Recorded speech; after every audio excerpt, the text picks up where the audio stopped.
So this video, it's probably gonna be a little bit controversial, and I'll probably get a little bit of a heat from the community of wildlife photography. But I'm always honest with you, and I want you guys to go out and photograph every single day. I want you to enjoy taking photos, and we'll talk about something that not necessarily recently, but I discovered, and I am pretty shocked about it. Hey, what is good everyone, Chris here, welcome back to the channel, and today we're talking about wildlife photography, as the title says, taken on your phone. And these devices that you always have in your pockets, provided by either the Android or the Apple Store, they're very good in capturing images, everyday images, and I know a lot of people who are using them as everyday tools. Now, can you use them for wildlife? And today I want to tell you a few things that not necessarily help you, but a few things that are good and a few things that are bad on basically using these devices as wildlife tools and capturing wildlife, birds or mammals or whatever you want. So I have my notes right here, and I'm gonna try to tell you the good things first, and then a few of the bad things that I discovered. If you want a little bit more in-depth about how to photograph and what are the techniques that you can use to maximize the quality of the images, or the techniques to use to be able to capture great images of wildlife, let me know, and I can come up with another video and explain that and show you basically on the field how I'm doing it. Let's start with the beginning, and first one is the fact that these devices, being our phones, are always in our pockets, which is very helpful. It's not that easy to carry a big camera with a long lens with you everywhere you go, especially because sometimes you might have to do stuff, you might move around, you might need to bend, and you might need to crouch and grab stuff, and that might be, even on a trail, that might be cumbersome. Besides, it's not amazing to walk with your family and always stay behind and having those weird looks when you ask them to go ahead, and you're gonna catch up because you need to photograph something. This one is always in your pocket. You don't have to carry anything. Even for older folks, it's not a burden, so you can have it with you all the time, and that is basically one of the most important parts of photography, to always have a mean of photographing and to have a tool to use it to capture the images. The second thing is the fact that anyone can use these phones and the cameras that come with it, because they're easy to use. You get into the camera, you turn the phone around and just press the button, and you're gonna capture images. If you need to dabble with the settings, if you need to set up stuff all the time and learn how to do it, it might be a little bit cumbersome, and it might detract from the joy of using and photographing every day when you're going out in your backyard or next to the pond, walking your dog, or going on a trail with your family and have a hiking, because settings are cumbersome for many people, and most of the people that I know are using their cameras in the auto mode because it's easy. You just click and that's it. And yes, it makes the cameras easier, but sometimes the cameras, the SLRs, the mirrorless cameras, need a little bit of a tweaking to get a good photo. Even in auto, they're not gonna expose properly. These ones, on the other side, they expose not necessarily properly, but they exposed for the scene, which means the highlights are never gonna be blown out in the latest generations of these devices, and the shadows are always going to be raised up. It's a flat image, obviously, but that basically pushes me to the third point, which is these cameras can shoot in RAW. So if you set up in settings the camera and choose to shoot in RAW, you will be able to pull and push the colors, pull and push the highlights, and play with the light a little bit in your photographs. And though we all realized that though it's a RAW image, Apple tends, for example, to, and I'm saying Apple because I didn't have an Android for a long time. I'm thinking of buying one this year. But Apple tends to bake a little bit of a look or some of the settings, bake them in the RAW, and you can change much, so the RAWs are not looking like a RAW that comes from a mirrorless or an SLR or a DSLR camera. So that is a little bit weird, but you will still be able to process the image and get your own look, your own colors. You also be able to pull the shadows and the highlights the way you want them, or the way they should look in the scene that you photographed. So that is a great thing. And because we were talking about baked features, AI features, literally in the raw images, there are a few apps, camera apps that you can use, and this is absolutely nothing to do with sponsored videos or something like that. I'm using No Fusion app. I like that app. It has a lot of film simulations that you can use for your JPEGs. You can shoot color negative, and you can also shoot in RAW, and all the RAWs are looking better and more organic than it looks from, let's say, Apple, straight up out of the Apple camera. And that is great.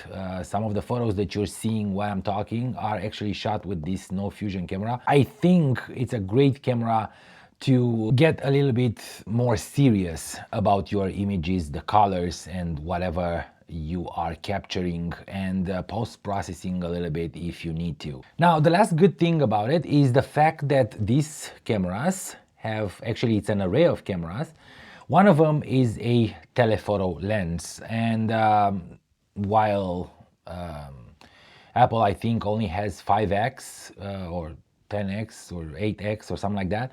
There are phones, and depending on what you're using, there are phones that they're up to 20x zoom, and that is great. I know that the image quality, basically because of these sensors that we're gonna talk a little bit later about, it degrades a little bit, and you're not gonna get the same image quality like you have a 300mm lens or a 500mm lens or a 200mm lens. But it's still good to get a little bit closer, and if you find a great composition, and again, if you want me to do a video of how to find compositions using your phone and how to get close to the birds and how to basically look for the light and all that, let me know and I'm gonna do it. It's not hard for me. I'm always shooting on this one, so it's gonna be easy to make that video and explain to you some stuff that I'm doing.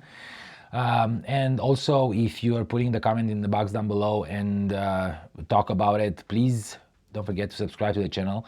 It's important, and give this video a thumbs up for others to see the videos and enjoy and come on this channel that is gonna change soon a little bit more, and we're gonna have better and better stuff for the people who are joining it. But back to what I was saying, these cameras have a pretty good zoom, so you are not locked into shooting at 24mm or 35mm. You can actually zoom in a little bit and get a better composition based on your location, based on the subject that you're shooting, and so on and so forth, the light and so on and so forth. So that is a great thing. Now, bad things, and there are a couple that I want to mention, and one of them I already said, it's the sensor on this camera. These cameras have a very small sensors. I think they're 1/32 of an inch, something. I have no idea. I don't want to get into technicalities, but there are small sensors. And while the AI helps a lot in noise reduction and controlling the highlights and the shadows and all that, colors. So though those AI features help, the moment you are trying to zoom in, the image starts to degrade, and the more you're zooming in, the more degradation you're getting. and that is a problem. Now, I'm not saying always shoot at 35 millimeter or 50 millimeter or 24 millimeter. You can zoom in a little bit up to probably 75 to 80 millimeters.